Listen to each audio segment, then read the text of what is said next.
दोस्तों, आज मैं आपको एक हजार मारी की बहुत ही हास्यमय कहानी सुनाता हूँ, जिसे सुनकर आपको भी हंसी आएगी। सबसे पहले सभी दोस्तों को जय भोलेनाथ। एक समय की बात है, एक गांव में एक महा आलसी आदमी रहता था। वह आदमी दिखने में तो पहलवान जैसा दिखता था, पर आलसी इतना था कि वह दिन भर खटिया पर लेटा रहता था। जिस करवट लेटता था उसी करवट सोया रहता था। उसको करवट बदलने में भी मेहनत पड़ती थी। एक दिन उसकी पत्नी ने कहा, स्वामी, ऐसे कब तक सोते रहोगे? कुछ काम वाम कर लिया करो, नहीं तो तुम्हारे हाथ पैर अकड़ जाएंगे। तो वह आलसी आदमी बोलता है, अरे तेरे को कोई घर में कमी बमी लगती है क्या, जो तू मेरे को काम की बोल रही है? फिर से पत्नी ने कहा, तुम खटिया पर बैठे बैठे ही कोई काम कर लिया करो। तो आलसी आदमी ने सोचा कि खटिया पर बैठे बैठे कोई काम मिल जाए तो मजा आ जाए। फिर वह आलसी आदमी बोला कि बैठे बैठे क्या काम हो सकता है।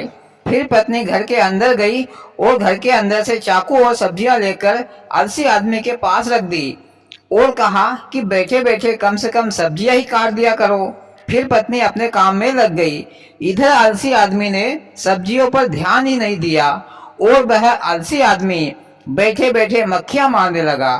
फिर कुछ देर बाद जब पत्नी आई तो देखा कि आलसी आदमी ने सब्जियां तो काटी नहीं, पर वह खटिया पर बैठे बैठे मक्खियों को गिन रहा था। 1 2 3 4 5 6 7। देखो भाग्यवान, अभी मैंने कुछ ही देर में 7 मक्खियों को मौत के घाट उतार दिया हूँ। अभी मैं कसम खाता हूँ कि जब तक मैं 1000 मक्खियों को न मारूंगा तब तक मेरे दिल को सुकून नहीं मिलेगा। मोदी जी, आलसी आदमी 1000 मक्खियों को मार कर क्या अपने आप को पहलवान समझेगा? भैया, पहलवान समझे या कुछ भी समझे, पर उसकी पत्नी ने सोचा कि कम से कम मक्खियों को मारने के बहाने अपने हाथ पैर तो चलाएगा। आलसी आदमी रोजाना मक्खियों को मारता। मक्खियों को मारने के चक्कर में कभी कभी अपने आप को ही मारता तो कभी अपनी पत्नी को मारता। 1 2 बार तो जोर से अपनी गर्दन पर ही मारी तो उसकी गर्दन आकर गई और अपनी पत्नी की भी नाक तोड़ दी मक्खियों को मारने के चक्कर में। इसी तरह दिन में वह घर के कभी बर्तन तोड़ता तो कभी घर के कीमती सामान तोड़ता। 2 4 दिनों में ही आलसी आदमी ने अपने घर को कबाड़ खाना बना दिया। मोदी जी, आलसी आदमी को तो मक्खियों को मारने की धुन सवार थी। वो तो ऐसे झुका है कि 1000 मक्खियों को मारने के बाद उसको लाखों करोड़ रुपए मिलने वाले होंगे। हाँ भाई, बात तो तुम सही बोल रहे हो भैया। मक्खियां मारते मारते एक दिन वह आ गया जब आलसी आदमी ने पूरी 1000 मक्खियां मार दी। उस दिन आलसी आदमी की खुशी का ठिकाना नहीं था। वह एक बड़ा बांस का डंडा लेकर गांव में निकला और सबसे यही कहता जा रहा था कि आज मैंने पूरे 1000 को मौत के घाट उतार आया हूँ। उसकी ये बातें सुनकर सभी लोग उससे डरने लगे। मोदी जी, लोग उससे फोकट में ही डरने लगे। पर मोदी जी, कम से कम ये तो हुआ कि लोग उससे डरने तो लगे। हाँ भैया, ये तो नाम कमाया मक्खियों को मारने में। फिर ये बात भैया हवा की तरह फैलने लगी। लोगों ने उसका नाम हजार मारी रख दिया। फिर एक बार नगर के राजा के राज्य में दूसरे राजा ने हमला कर दिया। राजा ने सोचा कि अब हमारा राज्य छीन जाएगा। राजा ने अपने सिपाहियों से कहा कि कोई बहादुर सेनापति ढूंढकर लेकर आओ ताकि हम अपने राज्य की रक्षा कर सके। सैनिक बहादुर सेनापति को ढूंढने के लिए निकले।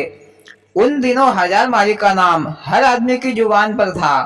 तो राजा के सैनिकों ने सोचा कि हजार मारी जैसा बहादुर आदमी सेनापति के लिए उचित होगा। फिर राजा के सैनिक हजार मारी के घर पर पहुंचे तो हजार मारी सैनिकों को देखकर घर में छिपकर बैठ गया। मोदी जी, राजा अगर आलसी और डरपोक आदमी को सेनापति बनाएगा तो क्या होगा? आलसी आदमी तो मक्खियां मार सकता है, युद्ध के मैदान में सैनिकों को कैसे मारेगा? अरे भैया, जो भी होगा देखा जाएगा।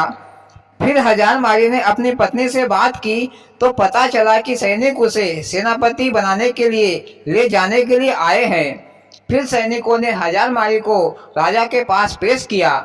राजा ने देखा कि 7 फीट का हष्ट-पुष्ट आदमी पहलवान जैसा दिखता है तो राजा बहुत खुश हुआ और हजार मारी को सेना का सेना नायक बना दिया। हजार मारी घोड़े पर बैठकर घर आया तो उसकी पत्नी ने सोचा कि ये डरपोक आदमी क्या युद्ध करेगा। अगर युद्ध छोड़कर भाग आया तो राजा साहब इसे जान से मार देंगे, क्योंकि इसकी सच्चाई मैं जानती हूँ।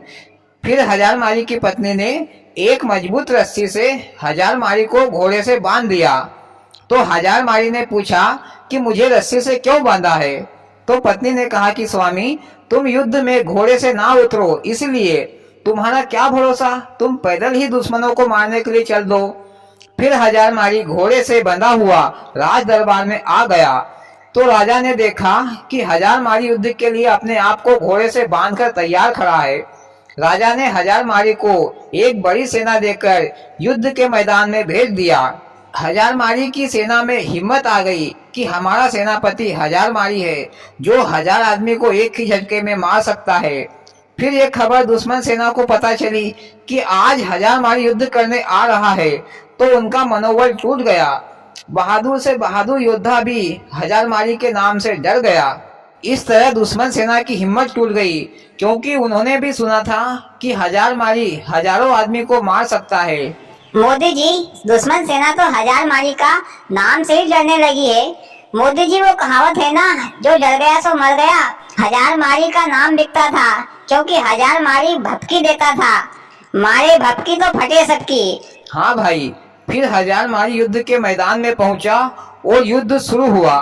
तो हजारमारी घोड़े से बंधा हुआ जो भागा तो एक बांस के भेड़े में छुप गया।